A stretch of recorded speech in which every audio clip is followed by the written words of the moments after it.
Welcome to the 12 Days of Edition Wars. In this year's series, we will be taking a deep dive into the iconic monsters of D&D. On the 8th day of Edition Wars, my DM gave to me a red dragon that ate the maids of milking. I'm sorry. It's 8 maids of milking. I mean, yeah, but yeah, if there's a red dragon, they probably got 8. Yep. Eaten. They probably got eaten. Not 8 red dragons. Although, yeah, I don't know. They only appear in groups of 1 to 4. So, yeah. Anyway.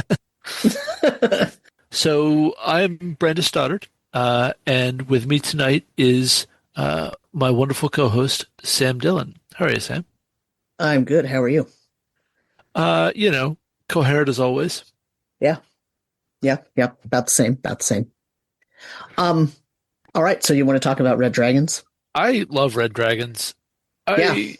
I just, man, nothing earns its iconic status the way an ancient red dragon does. Yeah. Just yeah. Well, it's the most Welsh thing. What can I tell you? Yeah. let's talk about let's talk about their small origins in the game. So if we go back to original D&D, the 3 little brown booklets in the faux wood box, or the white box, depending on which printing you bought. Anyway, so here's the thing. We know there are dragons from the very beginning because, of course, dragon is in the name of the game.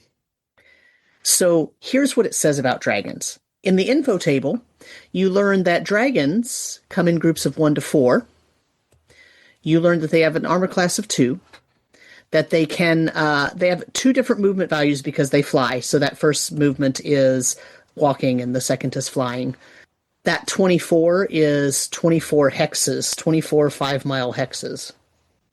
Because these are wilderness creatures, right? The 60% in layer chance, and then the type H hoard treasure. Okay. I assume that type H is really where it's at for treasure. Yes. Type H is really where it's at. Yes. When we look at the description, of course, this set of creatures get some of the most drawn out information in them in this entire game. Of course, that kind of makes sense because, it's in the name of the game. So here's what it says. It says, there are 6 varieties of dragons, each with separate characteristics in particular and other things in common. The varieties will be dealt with first. So the varieties that they present here, now we're only really going to talk about red dragons, but just because this is the first instance of all these dragons in the game, let's just discuss as a group, right? So it presents white, black, green, blue, red, and gold dragons. So it presents the chromatic dragons, and then also 1 metallic dragon, the gold dragon. It tells us about the breath weapons. Of course, red has fire as the breath weapon. It breathes it in a cone. It has 9 to 11 hit dice. We'll discuss that in a second. And it has an 85% chance of being able to talk and 25% chance of being asleep if you stumble upon it in its lair. It says the dragon is able to use its breath weapon 3 times per day. It sometimes will bite instead. To determine this, simply roll 2 6-sided dice. A score of 6 or less indicates the dragon will bite, but a 7 or better indicates it will breathe. Now, note that a 7 is the easiest thing to roll on a set of 2d6, right? It has the most permutations of rolls on those individual dice that will add up to 7. So that means that the top of the bell curve for that roll is the most likely thing to roll, and that's going to mean that it breathes. Yeah, right? 7 or better.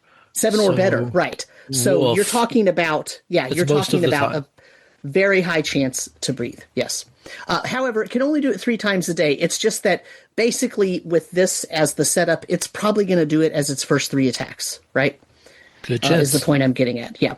So the cone-shaped breath weapon, which is what the fire is, originates from the mouth of the dragon at a half-inch diameter. Half-inch, that's actually, remember, 1 inch equals 10 feet, so that's a 5-foot diameter beginning to the cone, and then it spreads out. It says hit dice. The number of dice is an indication of the size of the creature. Most will fall in the middle, but 20% will be small and 20% very large. The value of the hit dice, as well as the value of the breath weapon, will be subject to the maturity of the dragon. So then it gives us a size chart. And so you would roll a d6 to determine whether it's very young if you roll a 1, young if you roll a 2, subadult for a 3, adult for 4, old for 5, and very old for a 6. Very old means more than 100 years. Old is 76 to 100 years, and an adult is 26 to 75 years old. A subadult is 16 to 25. A young one is 6 to 15, and a very young one is 1 to 5 years. So it doesn't take it very long to get up there in age. Yeah, there's been some inflation on this point. There's been some inflation on this, yes. The reason that this is important, though, is because the age determines the value of the hit dice and the breath weapon. So a very young dragon has 1 hit die, and that therefore that's also the damage that the breath weapon does. Whereas a very old dragon has six. I'm confused about how to use that. It's six damage per die. Sorry. It's 6 damage per die. So the value of the hit dice and the breath weapon. So if it says 1 per die, it means per hit dice, right? Oh, that's such a weird way to do that. Yeah, it's very odd. It's very odd. But remember, all the dice here were either 6 or 8-sided. Most of them, I think, actually, ODD was all 6-sided, right? So you basically, if you roll a 6, your very old dragon is doing 36 hit points per breath weapon. That's right? a lot of murder. 36 points of damage. But that's a lot of damage for OD&D, right? Yep. It says, red dragons inhabit mountains and hilly regions. If the dragon can talk, there is a 15% chance it can use magic, and it can use 1st through 3rd level spells if that's the case. Okay? And then it talks about when you attack a dragon, if the dragon happens to be sleeping, this is why they give a % chance to be sleeping in its lair. If it's sleeping, you can attack it with you can attack it without rolling initiative, basically. If it's sleeping, if the GM rolls and determines it's sleeping, you get a free melee attack on it, and you get a +2 on your roll for that. Yep. Okay. Certain weapons, however, are more or less effective than others against the various types of dragons. If we look at red dragons, if you're attacked by something that is water-based, they get a bonus. If they're attacked by something that's fire-based, there's a penalty. Lightning has no change in effect. Air has a penalty, and earth has a penalty. So basically, it's doing the what kind of attack could you do that would do the most damage or have the biggest sort of chance of hitting and doing damage to this creature? And they all have at least one that has a particular damage dealing based on water, fire, lightning, air, and earth, right? Okay. It's interesting that, the only thing that really qualifies for an earth attack is an attack by an earth elemental. Right. Exactly. Subduing dragons. The reason I'm going through this all is because this part remains in the game for a very long time as well. Any attack may be done to subdue the dragon rather than kill it. This intent has to be announced before the melee begins. When the intent to subdue is announced, hits scored upon the dragon are counted as subduing rather than killing points. That, in other words, you're doing subdual damage, not actual damage. Each round of melee, the number of points scored in hits is ratioed over the total number the dragon has. That is their hit point total. Oh, my Lord. The hits obtained being stated as a percentile of the total possible. For example, 12%, 67%, etc. The percentage dice are then rolled to determine if the dragon has been subdued. Yeah.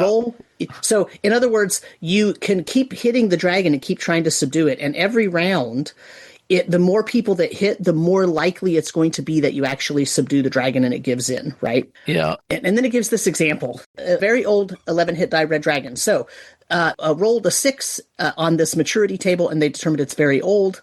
And it has 11 hit dice. So, the value of the damage the breath weapon will do is 11 times 6. So 66. So this creature that has 11 hit dice is going to do 66 damage every time it breathes on you, and it can breathe 3 times a day. Okay, so that's where that table comes in. That's why it says 6 per die. Because if we go back to the initial table, right, this says that dragons have 5 to 12 hit dice, right, and how many hit dice the dragon has depends on the type, right. So red dragons, for example. in the dragon table have 9 to 11 hit dice. Okay? And then after you've determined that you're going to have 9 to 11, so then we would assume that if there's only 6 categories of age, right? So 1 and 2, the very young and young, they're probably going to have 9. And then 3 and 4, the subadult and adult, they're going to have 10 hit dice. And the 5 and 6, the old and very old, they're going to have 11 hit dice. And so the number of hit dice and the amount of damage. So it gets so confusing, right? But if you rolled a 1 and you got a very young hit die red dragon, you still are talking about a 9 hit die red dragon. And it's going to do 9 damage every time it breathes. Okay? Yep. On the other hand, a very old red dragon has 11 hit dice, and it's going to do 66 damage every time it breathes. That's what that table is saying. Okay? Yep. And so subduing it, here is the example. This very old 11 hit die red dragon is encountered asleep in its cavernous lair. 3 fighters creep in and strike it to subdue it. All 3 hit, scoring respectively 2, 3, and 6 points, or 11 points total. Now that doesn't sound like a lot, but remember they're just doing d6 damage, okay? Each of them. 11 over 66, the number of hit points the dragon can absorb before being killed, right? Notice that's also the same number of damage that they do, right? So that number is 1/6 or 17% of, so 11 is 17% of the 66 total. So the ref now, because they called them referee, they didn't call him dungeon master yet. The referee checks to determine if the dragon is subdued and rolls a D100. They roll a percentile dice.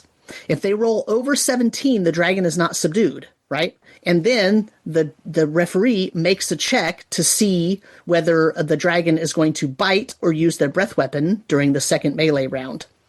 Because they don't get an attack the first melee round because they were asleep. All the attacks woke it up, okay? The referee rolls, the result indicates they'll breathe. The attackers strike again, and once more all hit, and they do a total of 12 points, okay? The dragon breathes, and because none of them made their saving throws, the attackers are all killed because they take 66 points of damage from the dragon fire.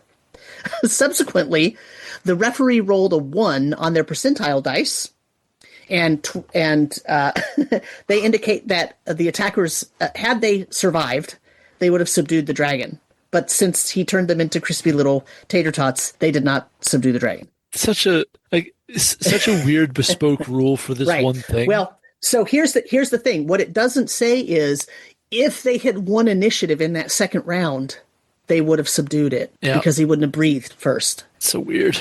And then it tells you this little factoid, no more than 8 man-sized creatures can attempt to, so you can have up to 8 people attacking at once. So if they all attack and they all hit, right, and they all do, say, an average of 4 hit points of damage, right, they did 30, that means there's like a 1/3 chance that you're going to subdue it in one round. That's not actually that bad. It's just such a antiquated, roundabout way to get there, you know? And then it tells you this, the value of subdued dragons. Subdued dragons can be sold on the open market. Gross.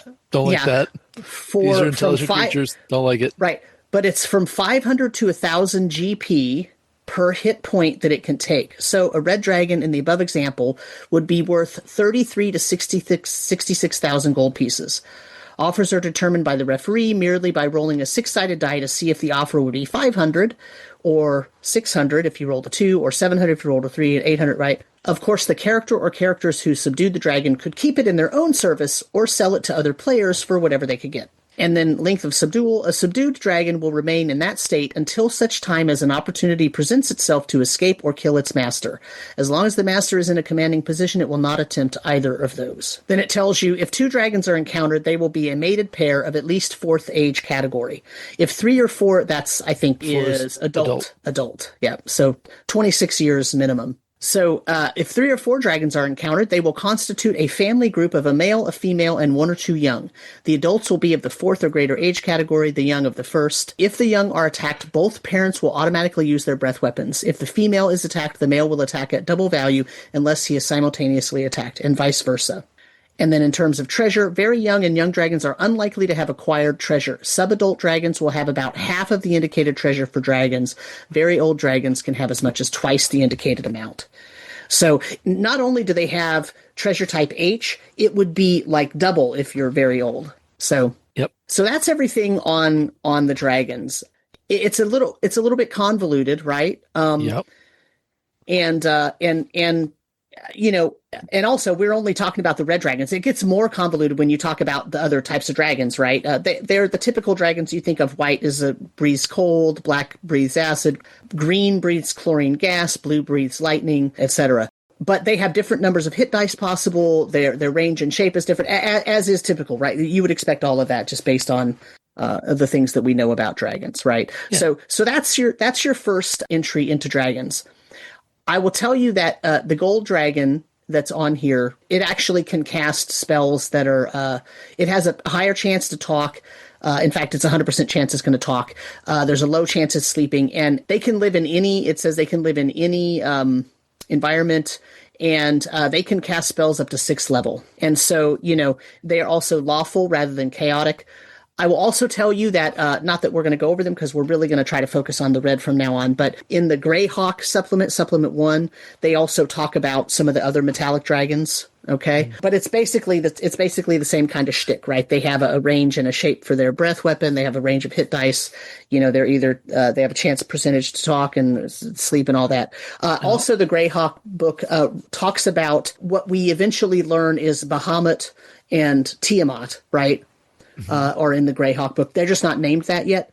The Platinum Dragon, Bahamut, is actually just called the Dragon King, and Tiamat is just called the Dragon Queen. So I think that we can definitely tell that if this is getting explained in the Greyhawk supplement, that's how we know that chromatic dragons are one of the main antagonists of Greyhawk. Quod erat demonstrandum, Sam. You realize I'm going to edit this. I'm just going to take that right out. For me, just straight up trolling you? Yeah, I hope so. No. Anyway, just because they exist doesn't mean that they are an existential threat that should be the main focus of a campaign in that setting. Anyway. Well, they disagree. They would like to be the main focus. So, on an actual note, what's interesting to me here is that the draconic personalities have not really accreted around our dragon types yet to speak of, other than golden dragons, right? Right. They have a much clearer sense of personality. What you instead have is terrain types. Mm-hmm. Yep. And even that, you get their personality based on other items, right? You get terrain type, you get breath weapon type, and you get whether, what their percentage chance of talking is, which has a connotation regarding intelligence, right? And you get their percentage sleeping, which has a connotation for laziness, right? So you get those two aspects of their personality. You also get an indicator of size and overall power. That's with the hit dice, right? And then you get terrain. So you get quite a bit. You just don't get it described as and applied directly to personality. Other than gold dragons, it literally says you to interpret it. Right. But gold dragons, it literally says they are lawful. And they are the only ones that are lawful. Yep. So that's what you get. They're lawful, period, end of story. That's it. And then you get the idea of they do have family groups, which is why your number appearing is 1 to 4, right? Because there could be one by itself. If it's 2, they're a mated pair. If it's 3 or 4, they're a family, right? So you get some hint of personality and family unit style from that as well. So but it's all over the place, right? Yeah, I mean. So let's move. I mean, it fascinates me that the subdual rules exist at all, but that they are dragon specific, and I can only take from that like this need emerged at Gary's table because his players were like, that thing looks really valuable in the open market. What if we did a heck in slavery? I bet it wasn't that. I bet that was a little bit of it. I'll bet actually what it was I want to catch that thing and ride it. Can I train it? Can I ride it? Can I take it into battle? Because look, we've got in his campaign, he had, the Griffin Riders of Greyhawk, right? He had the main, city guard in Greyhawk are riding griffins around. So, well, can't I ride a dragon? Can't I catch a dragon and ride it? So I'll bet you that's where that came from. One of the first stories about anyone's D&D character that I ever heard, and I think this is before I was playing D&D, Hmm. right? So long ago in the great before times, um, I'm in middle school, right? And a guy I knew in middle school was telling me about his D&D character who was, uh, and Micah, if you're listening to this, for one thing, it's been a long time, dude. I hope you're having a good life. Two, I probably misremember some stuff, but I remember him telling me that his character was a 21st level assassin who uh, rode two dragons with one foot on each. That's where we are here. The level of like, yeah, Right. I bet as a middle school kid you did. That sounds extremely like Hmm. a middle schooler's idea of rad. Okay, Yeah, buddy. exactly. Yeah. And in fairness, that story stuck in my memory. So congratulations. I guess you were right all along. Yeah, right. And just because you mentioned it about the treasure type and what it would be, let's look at treasure type H here. 3,000 to 24,000 copper pieces, there's a 25% chance. 1,000 to 100,000 silver pieces, there's a 50% chance. 10,000 to 60,000 gold pieces, there's a 75% chance. 1 to 100 gems, 50% chance. 10 to 40 expensive pieces of jewelry, there's a 50% chance. There is a 20% chance of any 4 magic items, okay, plus at least 1 potion and at least 1 scroll. Yeah, it's a weird Yeah, arrangement of treasure. right. But remember, because it's variable, right? That's those percentage For chances, sure. right? Yeah. And if you're very young, you probably have half that, and if you're very old, you probably have double that if you're a dragon, right? Yep. So it is truly a hoard. Because imagine if you rolled, there's a 75% chance. Let's say you rolled that. Okay, there's 10 to 60,000 gold pieces. Then you roll a d6. You roll 6. You've got 60,000 gold pieces. Now you double it because you're a very old dragon. Well, you've just got 120,000 gold pieces, which remember equates directly to 120,000 XP, right? Yeah. So if that equates to that right there is, a lot of XP. Now, granted, either you have an army going in there, right, that is going to, beat on that dragon.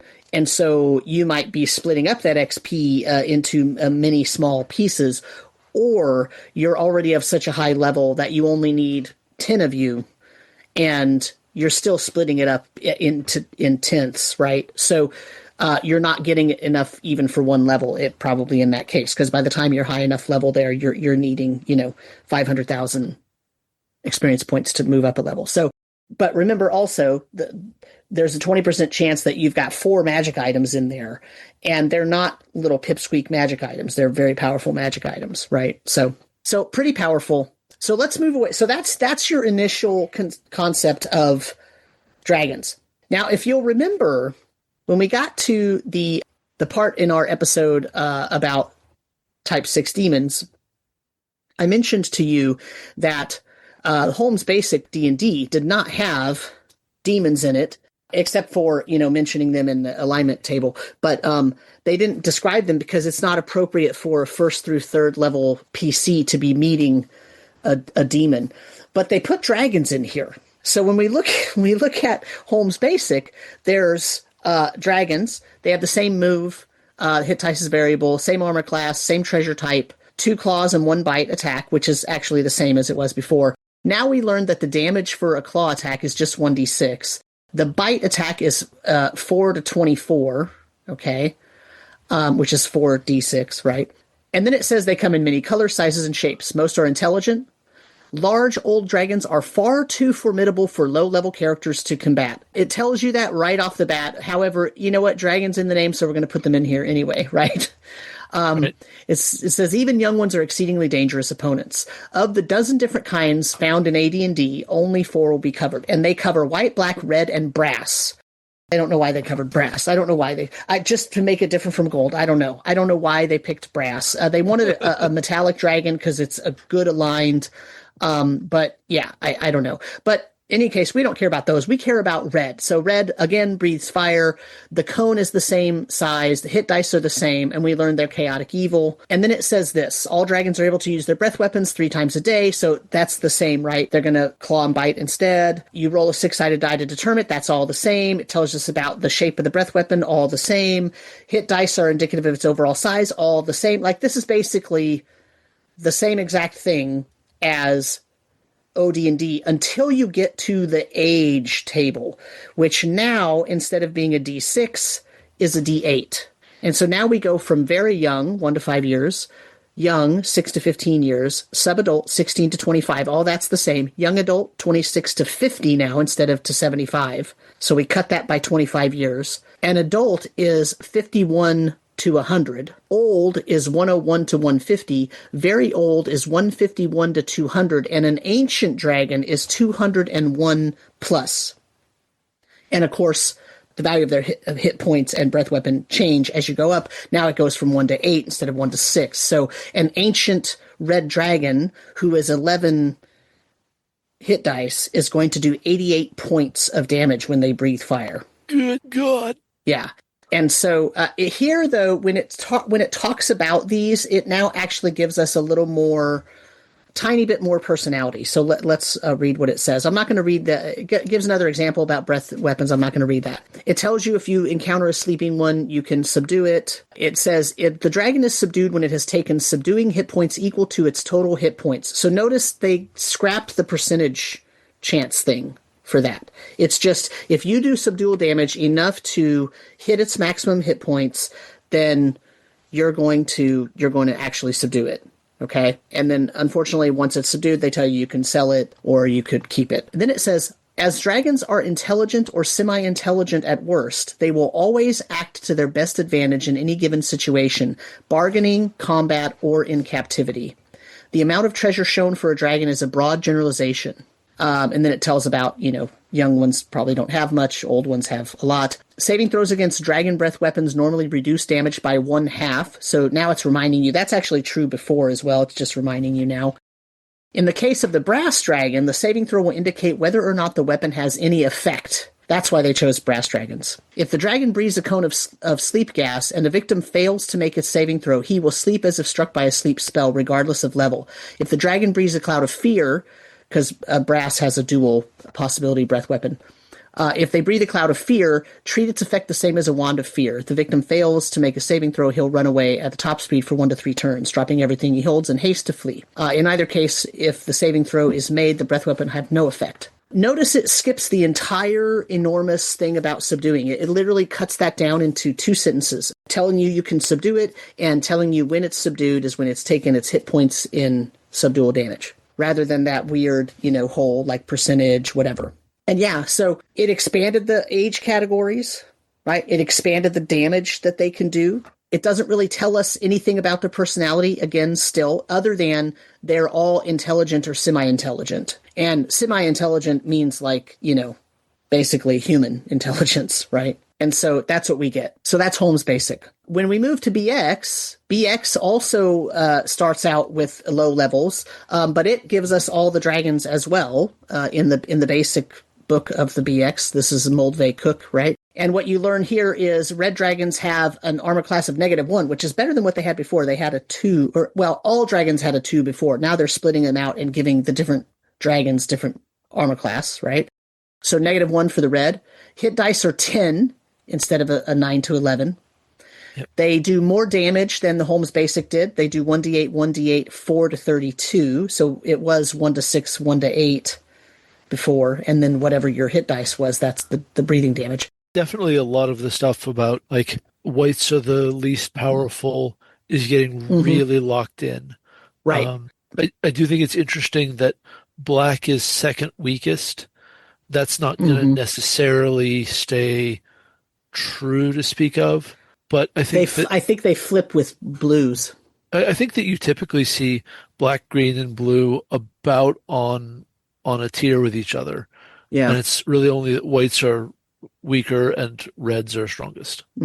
Audience, let's tell you why he's saying that. So it gives us a table here in the BX version that puts it all in on one table. It shows the dragon type, where it's found, right? So before it was in a paragraph in the OD&D version. It gives us the breath weapon type, the size of the breath weapon, the shape of the breath weapon, the percent chance of talking, right? Which again goes up, that they put it in order from the least percentage chance to the most percentage chance. And remember, that's an indicator of intelligence, right? And then chance of being asleep, it goes from the most chance for the one that has the least chance of talking has the most chance of being asleep. That's the white dragon. They also have the fewest number of spells they can cast. Okay. And then it goes black, green, blue, red, gold after that on this table. And every time you go up a step in the chart, right, or down a step, so to speak, in the chart, you get a slightly more powerful dragon, right? And I do think that whites being able to cast spells at all is an innovation here. Well, in OD&D, all of them could cast spells if they could talk. Okay, I thought we were seeing that whites didn't have any chance because their line is so brief. Let's find out. Whites had a 25% chance of talking. Uh-huh. And then in terms of, you're right. It doesn't say, all the other ones it says if they can talk, they can also cast, but whites don't say that. You're right. Whites could not cast. I had skipped that part because I was thinking they could. So yeah. See, this is the benefit of me coming to this text fresh. Yeah, right.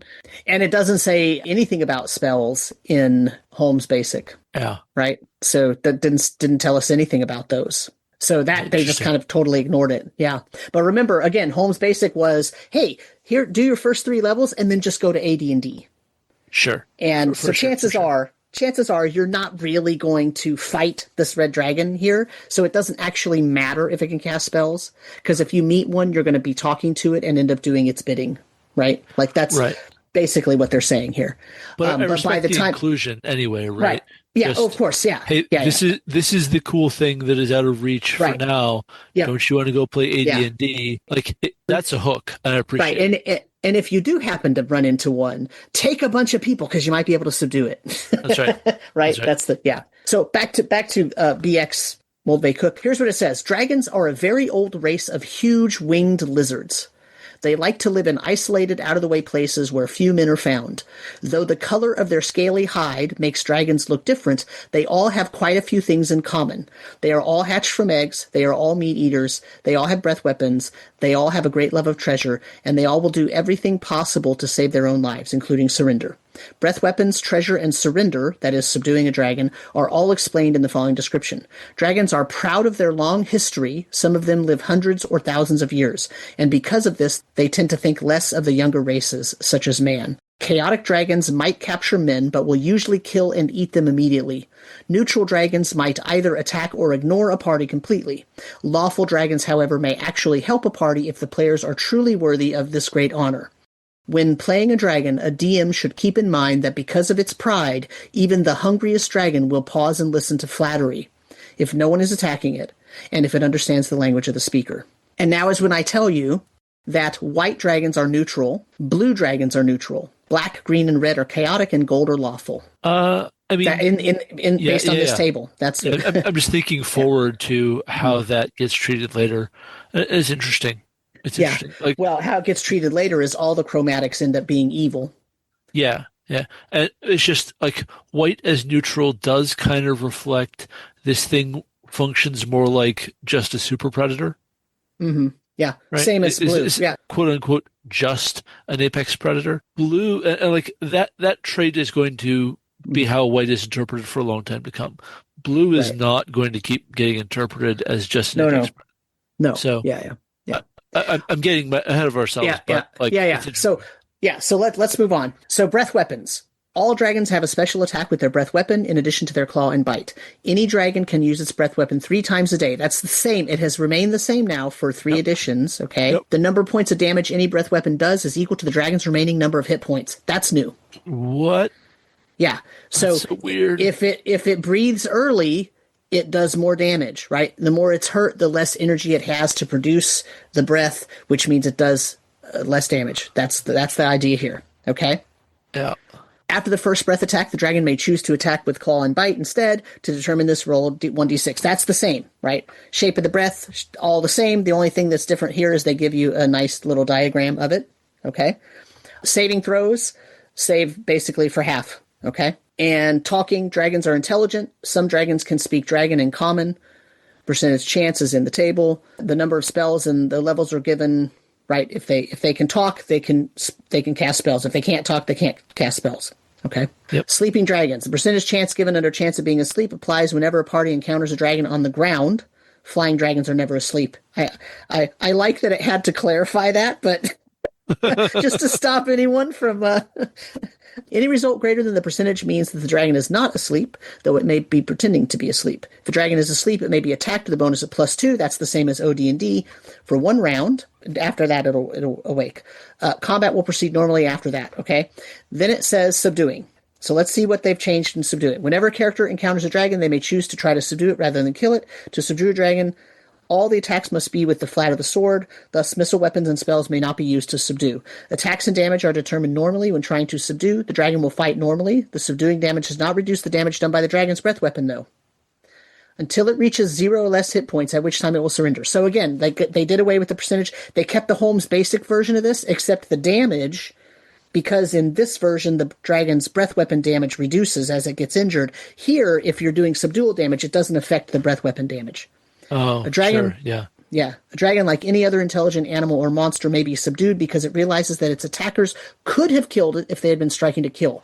It therefore surrenders, admitting that the opponents have won the battle, but saving its own life. A subdued dragon will attempt to escape or turn on its captor if given a reasonable chance to do so through the party's actions. For example, a dragon left unguarded at night, or who is ordered to guard a position alone, would consider these, quote, reasonable chances. A subdued dragon must be sold. See, here they got rid of the, can I keep it and train it and fly it? Okay. Yep. A subdued dragon must be sold. The price is up to the DM, but should never exceed 1,000 gold pieces per hit point. The dragon may be forced. That does make me ask several questions about what the person you're selling it to expects to do with it. Yeah, I know. Yeah, exactly. The dragon may be forced to serve the characters who subdued it. Oh, so, okay, then don't say must. Don't say must be sold and then, but they could be forced to serve the characters who subdue it. If a subdued dragon is ever ordered to perform a task which is apparently suicidal, the dragon will attempt to escape and or kill its captors. Yeah, I think it's an editing language thing here. So, in other words, you have to make the choice, basically. You have to either say, I'm going to keep it and I'm going to keep it subdued and I'm going to train it or do whatever with it. And it has to follow my commands, or it's going to be sold. You can't just keep it around for nothing.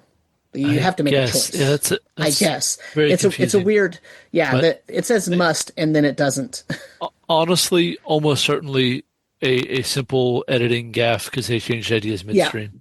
Yeah. Here's what it says. Age. The statistics given are for an average-sized dragon of its type. Younger dragons are smaller, have acquired less treasure. Older or larger have acquired more treasure. Dragons generally range in size from 3 HD, hit dice, smaller, to 3 hit dice larger than average. For example, red dragons could be found having 7 to 13 hit dice, depending on their age. Now, the reason it says that is because if we go back up here to the table, it says that the hit dice is 10.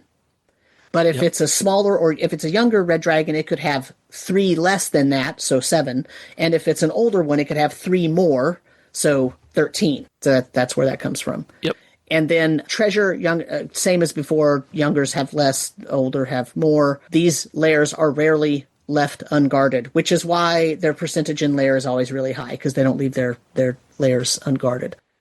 Dragons are extremely powerful monsters and should be used with caution when encountered by low-level player characters, such as those found in these D&D basic rules. It's recommended that until characters reach the 4th and higher levels of experience, that only the youngest and smallest dragons be used by the DM. And that's all it says. Oh, it does actually tell us, I skipped this because it's about gold dragons, but it does tell us for the first time, these gold dragons can also change their shape and often appear in the form of a human or animal. They may breathe either fire like a red dragon or chlorine gas like a green dragon, though they still have a total of 3 breath weapon attacks per day, not 6, so they don't get double. The type of breath attack should be chosen by the DM. So for the first time now, we hear that gold dragons can change shape. So that's interesting, because that gets carried further. Oh, yeah. And now we go to Menser. dragons. So the Mincer red box dragons. So same armor class, same hit dice, same everything basically. Yep. Your stats are all the same as from the other one. And I Yeah. think you probably commented this. The the scaling up of just the basic damage of their attacks is really significant, and maps extremely closely with increasing number of base hit dice and decreasing armor class and so on. Yeah. So it is Yeah. another sort of vector of just setting red dragons at a higher tier of power than anything Right. but gold. Yeah. No, exactly. For the chromatics, the red is definitely king, and it's been that way, basically since OD&D, Yep. or maybe I should say since BX, because BX is when they really start treating the different colors as different, right? Other than just Yep. environment. This entry in the Beckme basic, the Frank Mincer Beckme, is almost exactly the same as what we found in BX, so I'm not going to read it all, but I'm just going to point out, for example, the very first sentence in the description, dragons are a very old race of huge winged lizards, is exactly the same, right? So, Sure. they really just took it as, okay, this is really good, so we're just going to leave it.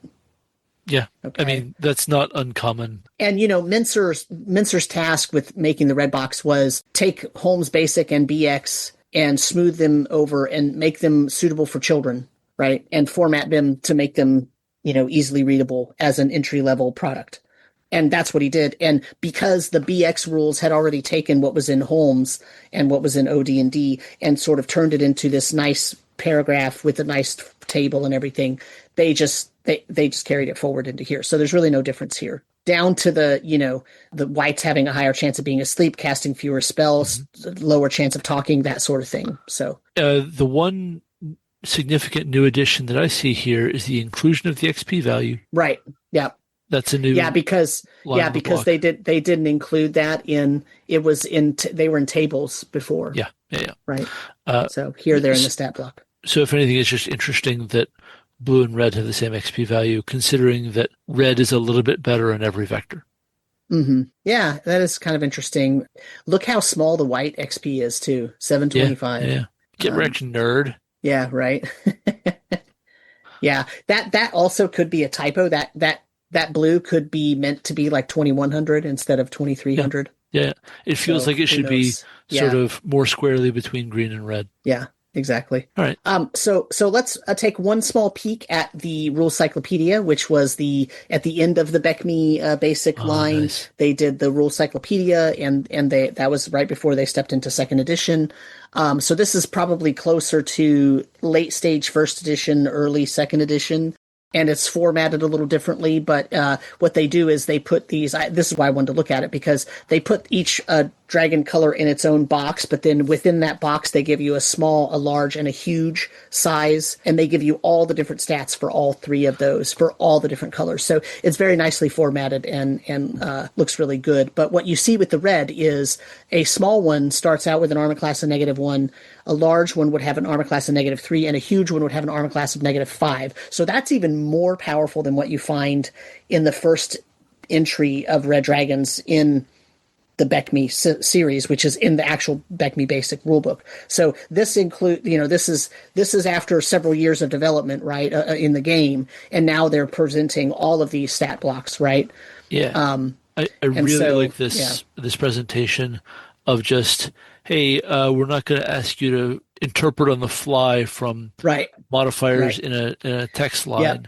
This is really good on usefulness and really good on, okay, so your PCs are serious about becoming immortals or whatever. Cool, we got you, fam. Here's what, like, that saves as F-36 line is very indicative. That is crazy, isn't it? Yeah. So for the audience, just in case you don't know, what that means is a huge red dragon has an armor class of -5. It has 20 hit dice, and it saves with the same save values as a 36th level fighter. That's what F-36 means.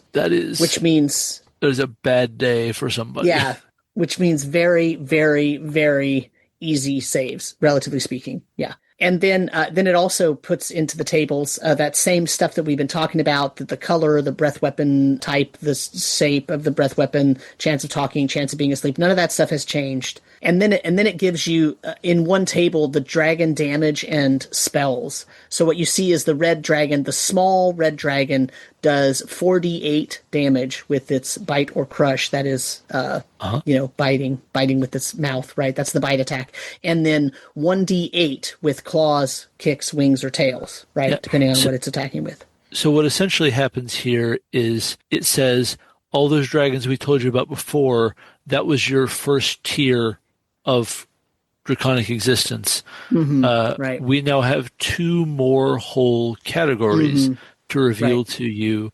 And, they escalate damage, they escalate hit dice, they escalate spells by level. Every single thing is improved in the same sort of way. Right. And that is the most sensible thing in the world when what you're trying to do is expand play up to 36th level. Right. And I also want to point out that when you look at, because I didn't mention it before because I want to look at that table first, but when you look at this, the attacks, if they're on the ground, they get 2 claws and 1 bite. If they're flying, they get up to 6 attacks. That's why all of that is on this table. Yeah. Because a bite does a certain amount of damage, and then claws, you've got a bite, you've got 2 claws, you've got kick with the leg, you've got wing sweep, and you've got tail. That's why it says up to 6. Right? And we're not even talking about breath weapon. So when we look at breath weapons, it says all dragons have a special attack called breath weapon. Any dragon can use this breath weapon up to 3 times a day. So that has never changed. It's always been 3 times a day so far. Dragon's first attack is almost always with its breath weapon. The number of points of damage the breath weapon does is equal to the dragon's current number of hit points. So that they kept that from BX, okay, and from Beckme. If you think about this, though, so if it's if we go back to this table, if it's a huge red dragon, it's got 20 hit dice. I mean, that's really good. I don't know that it is as sort of a whole tier better, right? Because it's only 5 more hit dice than large. I don't know what that higher level play feels like in the rule 6 speed. Right, but if it's a D8 hit dice, that's up to 40 more hit points. That's 40 more hit points of damage for that breath weapon, and it can do it 3 times. Right. So the question I am implicitly asking is, how good are the magic items you're gaining in that shift of tier?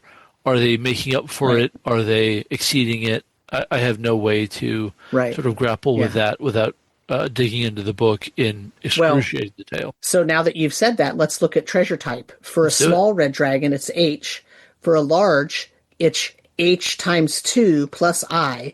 And for a huge, it's H times 3 plus I. And also right below that, I want you to look at the intelligence. They explicitly now give an intelligence rating for this creature. A huge red dragon, which means probably ancient, right, has a 15 intelligence, which is not genius level, but is very, very intelligent for a beast, right, for an animal. Okay? However, now I want you to look at the intelligence of the white dragon. It's the same. Oh, huh. Yeah. How about that? And in fact, it's the same for all of these when you look at this table. How about that? Interesting that morale is not constant. Right.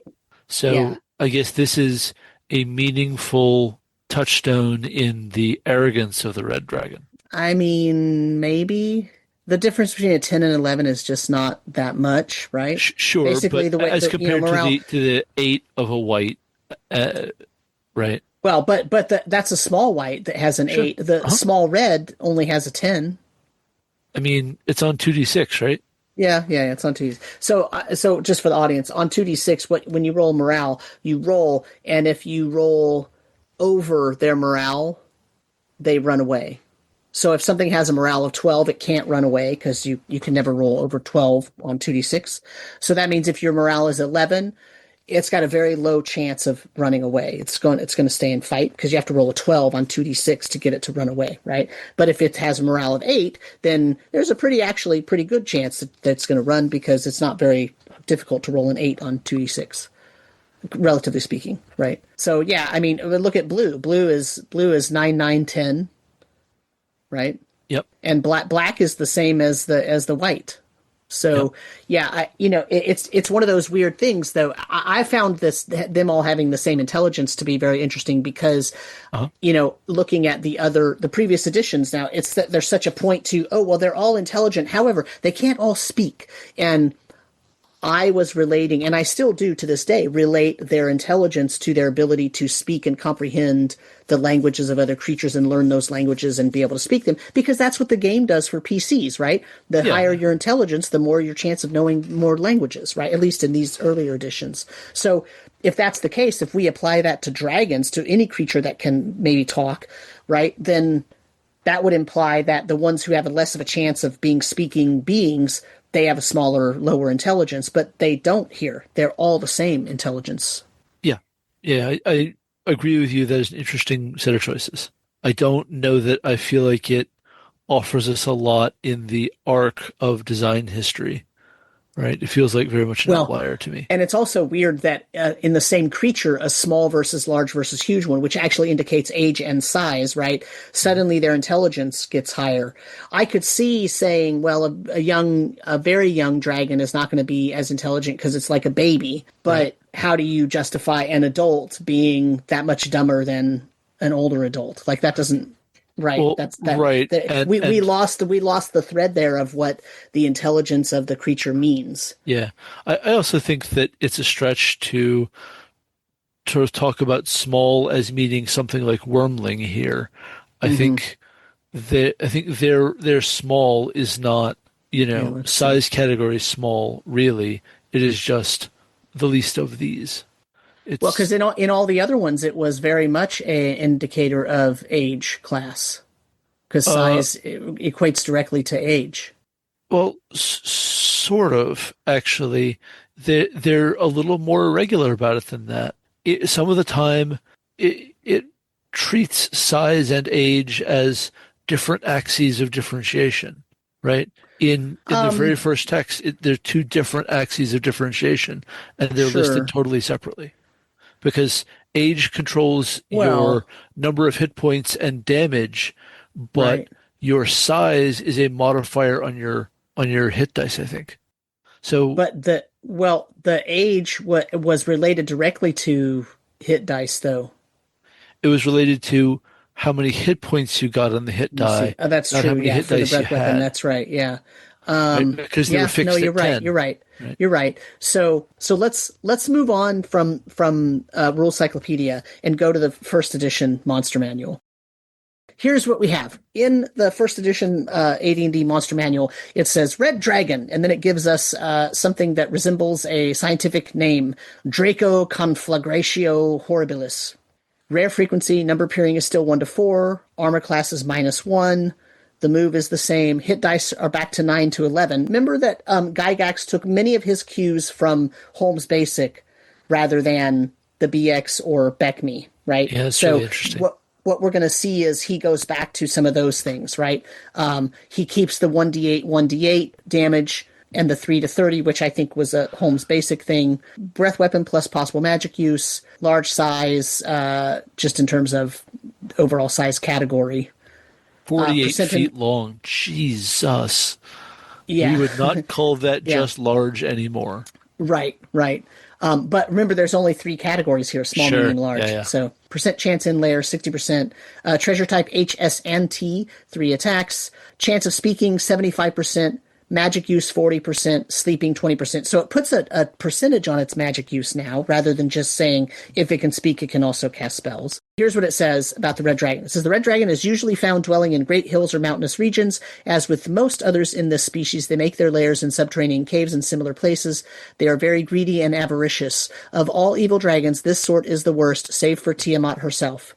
The red dragon is able to attack by means of a claw bite routine or by breathing a cone of fire, 9 by 3 base diameter. That's the same size as it has been in all the previous editions at this point. Speaking red dragons are 40% likely to be able to employ spells. For each age bracket the dragon has attained, it is able to use an additional spell. At the first 2 ages, the red dragon gains a first-level spell. At the next 2, a second-level spell is gained. At the 5th and 6th, a third-level spell is gained. And at the last 2, a fourth-level spell is gained. Thus, an ancient red dragon would still be able to employ 2 spells each of spell levels 1 through 4. So, now, let's go up to the initial dragon entry up here, because I think it gives us the sort of generic, general qualities of dragons, right?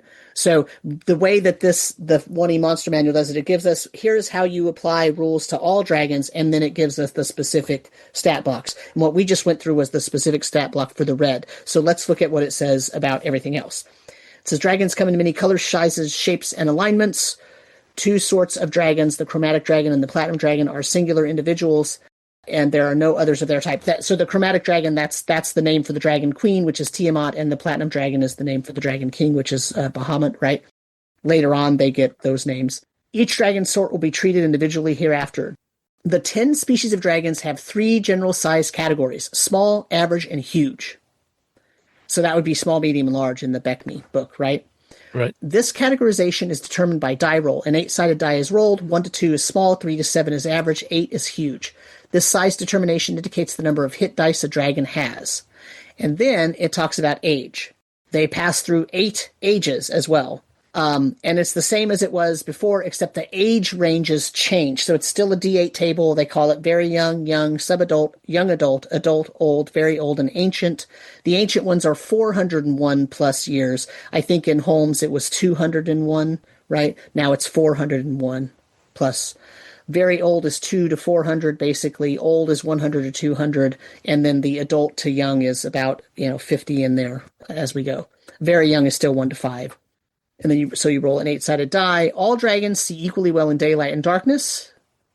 They have infravision to 60 feet. They have excellent sight, smell, and hearing. Because of these keen senses, all dragons are able to detect hidden or invisible creatures within 1 inch is 10 feet, right, per age level. Dragons also develop the power to panic enemies as they mature. At adult age and older, they radiate a powerful aura which causes a fear reaction when a dragon flies overhead or charges as follows. Now, I'm so excited. New. I'm so excited. That's new.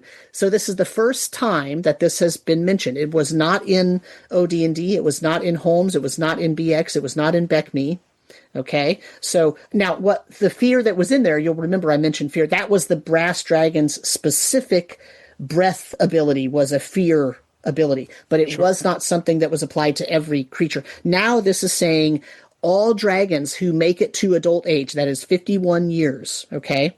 So very young is 1 to 5, young is 6 to 15, subadult is 16 to 25, young adult is 26 to 50. As soon as you hit 51 years, you're an adult dragon, and you now radiate a powerful fear aura. Okay? And here's what it says. All creatures under 1 hit die, as well as non-carnivorous creatures of any sort, which are not trained for warfare or basically not fearless or aggressive, will flee in panic. Such route will be made at the fastest speed possible, and it will continue for 4 to 24 turns. So when the dragon flies over the forest, all the deer and bunny rabbits and foxes and everybody else run away. Okay? I mean, we're lucky they don't have a cardiac event, right? Right. Yeah. No, for sure. I'm just saying, just on its face, this thing creates fear no matter what. Yep. Creatures with fewer than 3 hit dice must save versus magic or be paralyzed with fear. So either flee or freeze. Okay? Yep. So there's a 50% chance they freeze and a 50% chance they panic and run away, like number 1 said. Okay? Number 3, creatures with 3 or more hit dice will fight at a penalty of -1 on their hit dice unless they also save versus magic. So they got to make a save or they have an attack penalty. Number 4, creatures with 6 or more hit dice automatically disregard the aura. 5. The aura of adult, old, and very old dragons is not as powerful as that of ancient dragons, so saving throws applicable to their auras are at +5, +3, and +1 respectively. Thus, a second-level fighter normally having to score 16, which is 75% or better, to save against magic, the dragon's aura in this case, would gain a bonus of 5 on his saving throw versus an adult dragon's aura, so any score of 11 or more would save him from panic. A considerable percentage of dragons have the ability to speak one or more human languages in addition to the language of their species.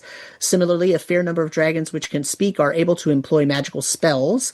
The chances for either of these abilities as occurring in any given individual dragon are shown in their specific species, right? So we talked about that.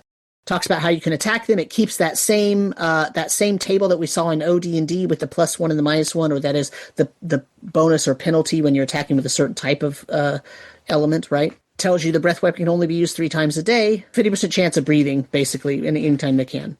Subduing is in here again. An attack on a dragon to subdue and thus capture it may be opted for if such intent is announced in advance of combat. Silver, gold, chromatic, and platinum dragons cannot be subdued. Note that it is impossible for creatures with less than average intelligence to attack to subdue.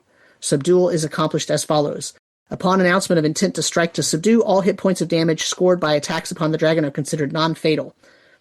The total number of hit points scored each melee round is stated as a ratio. So now we're back to remember I said he goes back to Holmes Basic and or back directly to OD&D. He does not pay attention to BX or BECME, okay? Yep. And so he does that whole ratio thing, and then he has to give a huge, long example of it, right? It is indeed so a lot of example of play and sort of okay, bud. Let's wrap it up. Also talking about that 48-foot long dragon, a maximum of 1 human-sized attacker per 3 linear feet of exposed dragon, excluding the tail is possible. Thus, a dragon with a 15-foot long body, fully exposed, would offer the opportunity for a maximum of 11 humans to attack it. I cannot emphasize enough how funny it is to hear the phrase "linear feet of exposed dragon." That is super funny to me. Mm-hmm. It's great. Then it talks about the value. Larger towns and cities will usually have a market for dragons. If a dragon is sold, it usually goes out of the game, although the ref may wish to assign some of his special non-playing characters that he runs for in the city. The selling price of the subdued dragon ranges from 100 to 800. It lost some value. So there's some inflation happening between editions. Except that their total hit points can be pretty high. Yeah, so right. It's sort of renormalizing prices. And then it tells you specifically, subdued dragons can be ridden. That's the first actual mention of that, right? When this came out, Pern was incredibly popular. Yep. They should have embraced that. I know. A decade earlier. Well, that's why I said in OD&D, I'm sure that's actually the impetus for that whole subdual rule, right? Yeah. Because the players said, I want to capture it and ride it, don't kill it, right? The length of subdual. The dragon remains subdued for an indefinite period, but if the creature is not strongly held and well treated or given ample treasure and allowed ample freedom, it will seek to kill its captor and or escape. The older and more powerful the dragon, the less the likelihood of it remaining subdued. Likewise, an intelligent spell-using dragon is not likely to remain subdued. In fact, the latter sort of dragon is likely to attempt to take over its captor and rule his holdings. Evil dragons will never serve a good master for very long, and good dragons are 50% more likely to kill or escape from a neutral captor as opposed to one whose alignment is the same as their own. Players may always opt to sell or give a dragon to another player or keep the monster in their own service. Mm-hmm. Note that dragons cannot be resubdued unless they actually regain their freedom. Then it tells you the whole thing about multiple dragons and chance of size and all that stuff. It tells you about their treasures. That hasn't really changed. Weakness of dragons. This is new. The innate cowardice of dragonkind is shown by the fact that most can be subdued. Dragons' egoistic nature makes them subject to flattery, and it also makes the more stupid of them prone to attack other powerful creatures whom they view as disputing their dominating position. Greed and avarice are major motivating factors in all but the loftiest of dragons. 40% of silver, 80% of gold, and the platinum dragon himself. So they are subject to manipulation by very clever persons or the prospect of actual treasure and the promise of more forthcoming. Yep. So that's the 1E dragon. One other note about this, if we pop down here to the red dragon, I want you to take a look at that image. Yeah. And I want to show you something. This is David Sutherland image, right? It looks kind of weird, but I want to show you this. Oh yeah. That is also David Sutherland. That's the copy of the Holmes Basic box. Yeah, what's interesting is in that image is sort of the narrowness of the mouth. Yep. Yeah. There's kind of a venomous snake look Yeah, it's in very not only the curve yeah. of the neck, but the Yep, yep. narrowness of the head. It's very much giving off large reptile with small wings who is Yeah. very formidable and evil versus giant, extremely powerful dragon who can, Yeah, but folks, what we're wreck saying you, is basically. the cutting edge of fantasy art done changed. Right. Well, but remember, this was also a very popular set, right? And I Yeah, think yeah, that Gygax really liked Sutherland's depiction of the red dragon because it still looks dangerous, but a little tiny bit goofy. And so he chose to use it in the 1E monster manual because there were already other pieces of art out there. And I mean, even if you look at the other dragons in the 1E monster manual, they all have like the sort of small mouth, thin neck syndrome, right? I think Gygax really liked that, right? When you look at the black dragon, you look at the blue right there, here's a brass. Yeah. It's all giving very much giant snake who sprouted wings and legs, right? yeah. But the black dragon is in some ways more recognizable as similar to what's going to come after. It's a little bit of a perspective issue, but like the horns are sort of going to be a thing. The frill is sort of going to be a thing. Yeah, yeah, and when you look at the blue has the distinctive horn on the nose, but it's just not the as blue nasal horn is not as pronounced, but it is there. Yep. We're doing a podcast about art again. Okay, I know. When you look at the brass dragon here, like its wings are very much Rayfin fish style, right? Which is what he liked for all of the metallics, right? Yep. I mean, I always visually parse that as I'm a Dimetrodon for some reason. Right. Yeah. And see, here's the copper, right? Same kind of thing. And here's Tiamat, the chromatic dragon, right? Yep. Which he now names Tiamat. And then here's the platinum dragon, which he now names Bahamut, right? Very nice. And see, you notice the king of good dragons, Bahamut. And then for Tiamat, she rules the first plane of the 9 hells where she spawns all of evil dragonkind. I want to show you what he said in frickin' the Greyhawk book. Oh my God. There's also another part up here where I'm going to totally rag on him. Like, is it about how chromatic dragons are the main threat of Greyhawk and all the other threats don't really matter very much? Off. No, it's not about that. But it is dragons. These additional varieties of dragons conform to the typical characteristics of their species, except where noted. There is only one king of lawful dragons, that's Bahamut. Just as there's only one queen of chaotic dragons. And then he puts, women's lib may make whatever they wish from the foregoing. Gygax. Jesus Christ, Gary. Oh my God. Learn some biology. You're right. So, yeah. Yep. Anyway, so there we go. So I read that today and I was like, oh God, I groaned. I was like, son of a. Yeah. There's also, what was the other thing that he said? There was something else about, it was something about, there's one part where they talk about the size of male versus female dragons. Oh, yeah. 1 to 2 small, positively female, 3 to 6 medium. Right. Yeah.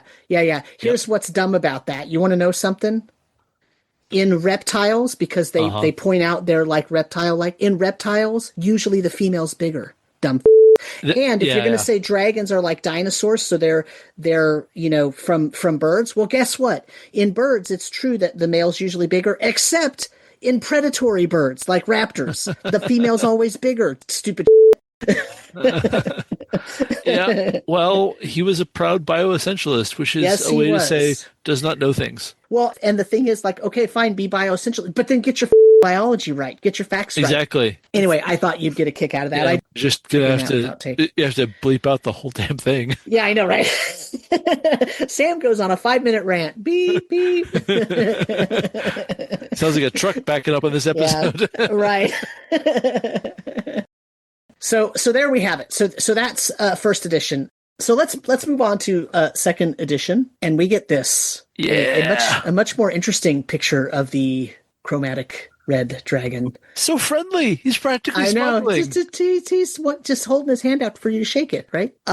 So real quick on the stats. Number appearing 1 to 2, 2 to 5. It's in a layer or not. AC is -3. That's its base AC. Movement basically stayed the same. Hit dice 15. Okay. Thaco 7. If it's 9 hit dice. Okay, that's about the same. That's so confusing. I know. 15 base, Right. Well, 7 at 9 hit dice. because if it's younger or older, it's going to change because it's going to change its hit dice, right? So it Sure, changes. but making Right. contrasting No, I know. Yeah. assumptions Right. in I know. I know. They should have said 15 is the base, and so what's the Thaco at 15? It's this, you'd and then think. you're gonna. Yeah, I know. I know. Don't blame me. I didn't write it. Notice the damage to attack though: 1 to 10, 1 to 10, 3 to 30. I mean, pretty consistent. So that's higher than the previous, though. It is a die size higher on the claws. Yeah, yeah. Yeah, 1 to 8, 1 to 8. Pretty And consistent, then- I think I can safely say. Yeah. Size now is G for gargantuan, which is still the 48-foot base, right? Which is Yep. the same as what it was in 1E, except there's now a gargantuan category here. Sure. Yep. Per linear foot of dragons. Sam. Right, yes, I know, per linear foot of dragon, yes, yeah. So, red dragons are the most covetous and greedy of all dragons, forever seeking to increase their treasure hoards. They are obsessed I meant with their to wealth. say 1E Yes. is the first place they really say that is a red thing. Did they, though? There's a brief line. Yeah. Yep. Usually found drilling here. As with most others of this species, they make their lairs in subterranean caves. They are very greedy and avaricious. Yep. Of all evil dragons, this sort is the worst. Okay. And then 2E builds on that. Yep. And says, yep, they are exceptionally vain and self-confident, considering themselves superior not only to other dragons, but to all other life in general. They are obsessed with their wealth and memorize an inventory accurate to the last copper piece. They are covetous and greedy of all dragons, forever seeking to increase their treasure hoards. Talks about how they hatch, talks about they get a deeper red as they get older, which is interesting. That's an interesting addition. Now, again, as we have done with most of the other items, I did not go out to Dragon Magazine and look up the ecology of anything for this. And I didn't look at other non-core books to talk about, how the dragons change color over time and all that stuff. Yep. Yeah. Here's something interesting about red dragons. Because red dragons are so confident, they never pause to appraise an adversary. When they notice a target, they make a snap decision whether to attack, using one of many perfect strategies worked out ahead of time in the solitude of their lairs. Maximum effort. If the creature appears small and insignificant, such as an unarmored man, the dragon will land to attack with its claws and bite, not wanting to obliterate the creature with its breath weapon, as any treasure might be consumed by the flames. However, if a red dragon encounters a group of armored men, it will use its breath weapon, special abilities, and spells if it is old enough to have them before landing. So what's interesting about that is up until now, basically every edition has said it's going to breathe first. Period. Yep. I guess 1E said there was a 50% chance, but all the previous ones said it's going to breathe first. And then when you want to figure out if it's going to breathe again, you roll percentage. Very interesting. Breath is a cone of fire. Red dragons are born immune to fire. As they age, they gain the following additional powers. Young red dragons affect normal fires 3 times per day. Juvenile red dragons have pyrotechnics 3 times per day. Adult red dragons heat metal once per day. Old red dragons, suggestion once per day. Very old, hypnotism once per day. And venerable, detect gems. Now, here's the thing. Now we need to go back to where they talk about all the dragons. Do they do that in this 2E monster? Oh, yes. yeah. They give general information, same as they did in the 1E book, right? And honestly, it is insanely dense. Yeah, it's super dense. I'm not going to read it all to you, but I'm going to cover... my eyes ran across this. In addition to the dragons in these 3 classifications, there are other dragons that may at first seem to be members of those categories. For instance, the steel dragon seems to be a metallic dragon, but has only 1 breath weapon, while each true metallic dragon has 2. Likewise, the brown dragon seems to be a typical evil chromatic dragon, but it has no wings, so it's not a true chromatic dragon. That's just funny. I mean, that's amazing. Yeah. Like ontology rules. Right. Yeah, exactly. But whereas you as a biologist know there's no way to define a fish. Oh, right. Yes, exactly. So the categories, it talks about just in general what dragons are, what they look like, how many eggs they hatch, et cetera, et cetera. The different types, metallic versus chromatic versus others. They talk about their general defenses and how their armor class improves as they get older. They talk about what their hide is made of. They talk about the senses that they have. Sight, smell, hearing are all excellent, of course. They talk about their lairs. They talk about the fact that they fly. And then they have a table with age categories. And now the age categories no longer go from 1 to 6 or from 1 to 8. They now go from 1 to 12. The age categories are hatchling, ages 0 to 5. Very young, ages 6 to 15. young 16 to 25, juvenile 26 to 50, young adult 51 to 100, adult 101 to 200, mature adult 201 to 400, That's also a old porn category, I just need to point out. old 401 to 600, very old 601 to 800, venerable 801 to 1000, a worm WYRM 1001 to 1200, and a great worm is 1200 plus years old. And I can't emphasize enough how much this table of 12 categories sort of seared itself into my expectations of what Dragon Age categories were going to be Right. and were going to be like. You know, not so much the younger end of the scale, but that there should be a ton of finely distinguished older categories, and that the last one should be called Great Worm. Right. For the first four categories, there really is no fear or a radius, and so therefore there's no save modifier. By the time you get to be a young adult dragon, though, you have a 15-yard, remember there's 3 feet in a yard, a 15-yard fear radius.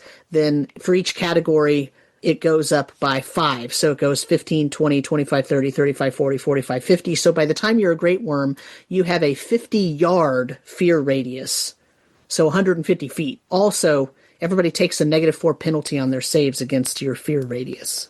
Yep. Yeah. So it talks about the fear, it talks about hit dice, talks about combat modifiers. The older they get, the better they are at hitting. It talks about the different types of attacks. You know, here it is when it really introduces details like biting, snatching somebody, plummeting, kicking, wing buffeting, tail slapping, stalling, casting spells, right? So like all these things that we've sort of had we had words like, oh, it can make a wing attack or a tail attack. Now it's actually wing buffet, and that means a specific thing. Tail slap means a specific thing, right? So they really sort of codified a lot of things in this monstrous manual that were previously not codified. They might have been mentioned, but not with really specific, precise language in the previous editions, right?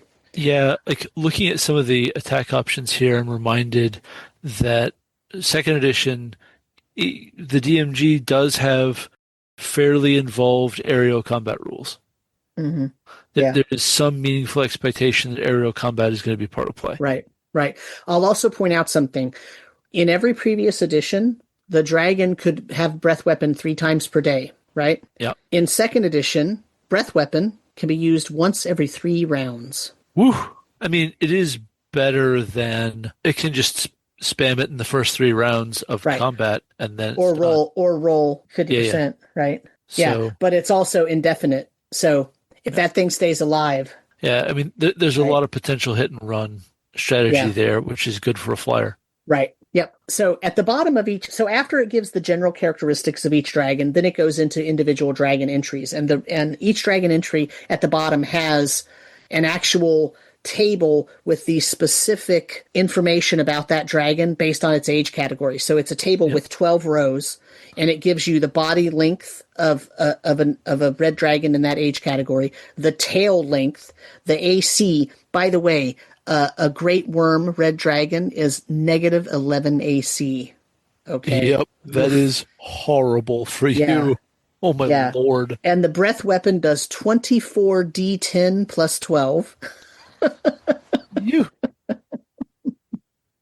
Yeah, considering how hit points don't scale above 9th or 10th level, that is real bad. And it has 65% magic resistance.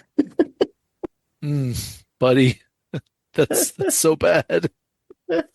Oh, ouch. Yeah. Red dragons are meat eaters, although they are capable of digesting almost anything. Their favorite food is a maiden of any human or demi-human race. Why does it have to be a maiden? It's a rhetorical question. Tender. They're tender. And then sometimes the dragons are able to charm key villagers into regularly sacrificing maidens to them. I don't know, man. It's not I suppose a little bit of 1E energy had to leak into 2E, right? I mean, really, that's just about referencing dragon abduction stories. It's sort of doesn't age well, but Yeah. that's what they're doing. Just you don't have to like it. It is interesting to see all the dragons and what they have. So, for example, Black Dragon, it says they eat almost anything. They prefer to dine primarily on fish, mollusks, and other aquatic creatures. They are fond of eels, especially the giant varieties. They also hunt for red meat, but they like to pickle it by letting it lie in ponds within their lair for days. Oh, and That's noticeably, great. black dragons are not good spellcasters here. Right. They're Yeah. quite weak as Comparatively. spellcasters, Yeah. Yeah. but red dragons are very potent spellcasters. Black Yeah. dragons are quite weak here by comparison to Yeah. the other floor models. Yeah.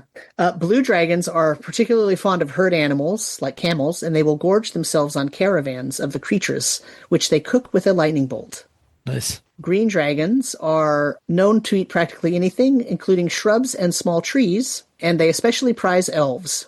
If the forest is on a hillside, hill giants will hunt the younger dragons, which they consider a delicacy.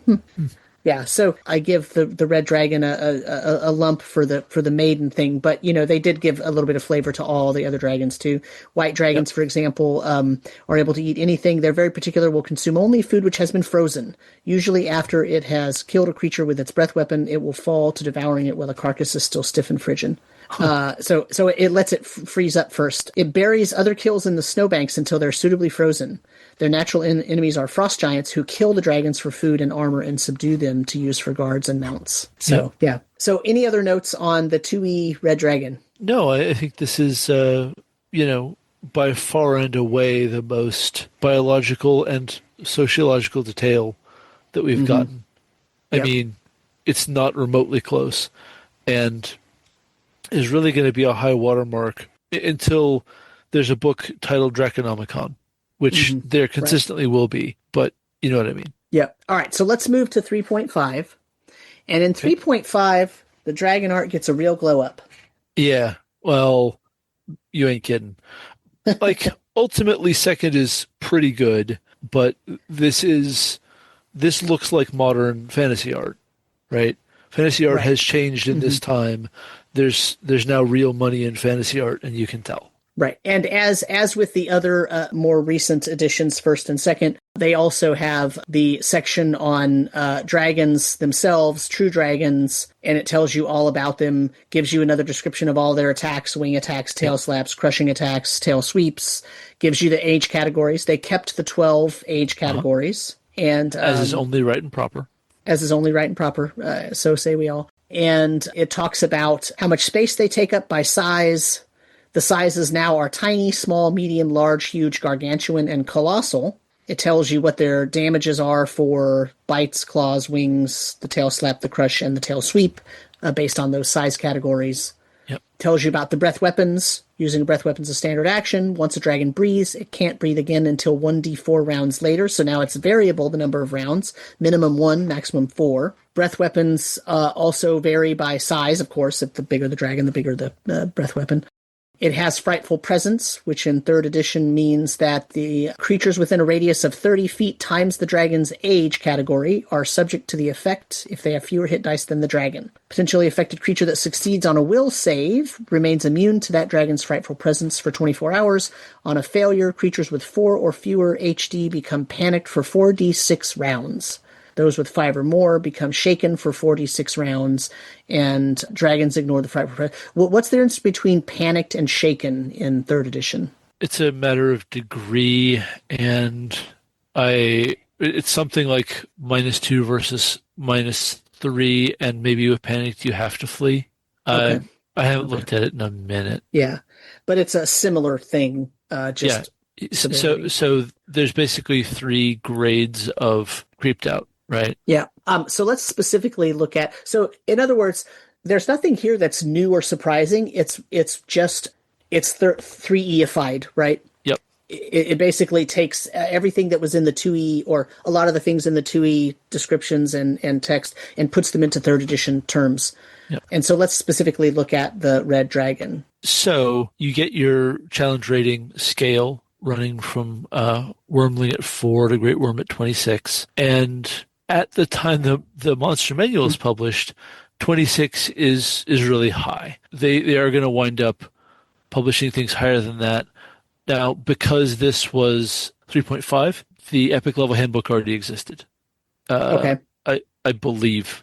I'm pretty sure that's right. 2003. So yes, Okay. I would, So or so so 2002 yeah, for yeah. So it was English. Yeah, before the definitely. Yeah. the new monster manual. Yeah, that's what I thought. Yep. So there are not many things higher in CR than the Red Dragon at this point, except that the Epic level handbook exists, and some of those things are going to get updated Right. officially or unofficially, and those CRs run essentially infinitely high. You're definitely in comfortably the 40s, 50s, 60s kind of nonsense. So these different age categories scale in all the ways you'd usually expect. They've got to really cram a lot in here because they need to scale size, hit dice, all six ability scores, base attack and grapple modifiers, attack bonus, three saves, breath weapon damage, and frightful presence DC.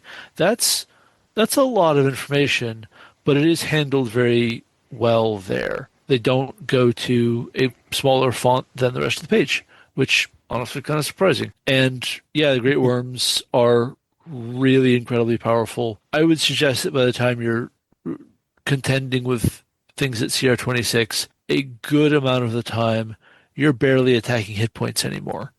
Right. We're Right. just playing save or die tag Mm-hmm. Mm-hmm. because that's how high level 3X do. Right. So this continues with more categories of information: speed, initiative modifier, AC, special abilities, caster level for their spells, and spell resistance. They get up to caster level 19, which is real good. And they wind up with 41 AC, scaling from 16 to 41. That I is mean, not a joke. this is basically the parties fighting a 19th level wizard shaped like a dragon.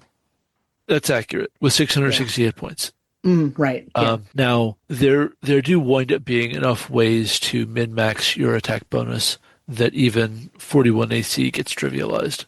Yeah. That's just life in third ed, right? Like the power creep from the monster manual to the last few books of the edition is extremely real. That's how it'd be. And they sort of reiterate the hit die scaling here because it's part of their format. And then we get a pretty good section of lore that associates them more firmly, I believe, with volcanic spaces, which So is let pretty me reasonable. yeah, let me ask you a question real quick Yep, before we move off of this table. yep, So I noticed that, for example, the worm, not the great worm, but the worm uh, has a 20 damage reduction uh, slash magic. uh, And then for the great worm, it says discern location. But do sure. they also have 20 damage reduction? Right, that's always cumulative Okay, unless so it's it is cumulative. All right, got directly it. replacing something, such as DR20 obviously replaces DR15. Right. Okay. Yeah. Uh, Okay. yeah. Just Um, making sure because I was like, that strikes me as weird, but okay. right. And that damage reduction, because it is slash magic, is not intended to affect PCs. Yeah. It would affect things like animal companions. It really Right. ruins your animal companions. Yeah. It's not easy to give those things magic damage on their attacks without using Magic Fang or Greater Magic Fang. That's what the spells are for one thing. But it also means, more rounds of your spell prep cycle. Again, this is Right. just how third ed do. And they're no longer as focused on the, let's say, romantic history of the people they're eating. Maidens. Uh, Yes. they just want Townsfolk. human or elven Utes. Yes. Yes. Utes. The Utes. two the two Utes, the The two human and the Utes. elven Ute. That's right. What is a Ute? And we get a lot of physical description of them in their Hmm. neck frill and wings, and it's all Right. it's all pretty Yeah. good in terms of just coaching a GM on how to describe this most titanic of monsters. Right. I do find it very interesting how closely this still hews, though, to the second edition Listen to this. Red dragons are the most covetous of all dragons, forever seeking to increase their treasure hoards. That's almost directly verbatim out of the 2E Monstrous Manual. Then it says they are exceptionally vain, which is reflected in their proud bearing and disdainful expression. That's If it slightly ain't broke, different. don't fix it. Right. The small scales of a wormling red dragon are bright, glossy scarlet, making the dragon easy to spot by. That's almost literally directly out of the 2E Monsters Manual. So it's very interesting to me. So remember, one of the reasons I wanted to do this series was I really want to look at what are the differences. And to me, the text differences regarding, as you said, how to describe this thing, that counts too for me. It's not just about stats. It's about, okay, what's the conception of this creature and how are we presenting this to the players and the PCs in the game? Like, and the fact that they kept a lot of that text almost literally word for word is amazing to me. Yep. And not in, I don't mean that in a bad way. I don't mean like, oh, they plagiarized. I mean, like, it's amazing that because what that means is it was so well written before, right? That, like you said, if it ain't broke, don't fix it. I'm going to be honest, I agree it was well written before. The prose quality in the 2E Monster Manual is strong. Yeah. And Yeah. here it remains strong and functional. This is honestly a kind of a high watermark. Yeah, and so we get, a description of some more of the special abilities and then stat blocks for specific age categories, right? Because they are such a sliding scale of stat block template that they spend, considerable page space on the very dense stat block of a very old red dragon. But the list of skill bonuses and the list of feats is sort of really, in a sense, the most third ed thing here. Right. So many skill points spent. So every modifier calculated the last little bonus. And honestly, a lot of those feats you're going to need to look up to understand. Right. That's just how it is. You need to master them as a GM because they're such a meaningful part of play overall. Yeah. And folks, if you want to run a very old red dragon as the enemy against your PCs and you have not run 3rd edition before, do not start with PCs and creatures at this level. Yeah. Start at first level and take it slow. That's right. That's right. But, another thing here is that, 3rd ed is where we first see a very strong association of dragons as source of magic in themselves because they're the origin of sorcerers. Right. So that's pretty interesting to me. When we're talking about wizards engaging with dragons, there's kind of a Wizard of Earthsea situation there. But you get into sort of, okay, how am I inheriting sorcery from this dragon? My ancestor did what? Can we talk about that? Right. I'm gonna say there might have been a bad dragon involved. That is a dirty joke for anyone listening. I mean, they can polymorph themselves into human form. But anyway, yeah, I mean, massive stat block for sure. But I mean, it's CR 21. You should not expect things with a CR north of 20 to be brief in 3rd ed. That's just not how they do. So, folks, here's what's going to happen. Red dragons being such an iconic creature, and just dragonkind as a type of creature in the game whose name is Dungeons and Dragons, it's going to get 2 episodes. So we're going to pause here, and you're going to have to wait until tomorrow to hear us talk about the rest of 3rd edition and 4th and 5th. But despite that, I hope you have been enjoying these episodes, including this one, even though we're leaving you on a cliffhanger about what happens between this and the 3rd edition Draconomicon. Otherwise, hopefully you'll bear with us and come back tomorrow to listen to that. Sir, where can people find you on the internet? You can find me on the Tome Show Discord. You can find me on Blue Sky at brendastoddard.bsky.social. My personal blog is brendastoddard.com, where right now I am doing a lot of writing about the Bastion system, which our listeners know I held in a certain amount of disdain I'm going to go with that as my You aren't the only one. politest form. Um, no, I don't believe that I am alone. It's been well received by the readers so far. Um, and finally, my Patreon is Brenda Stoddard. How about you, Sam?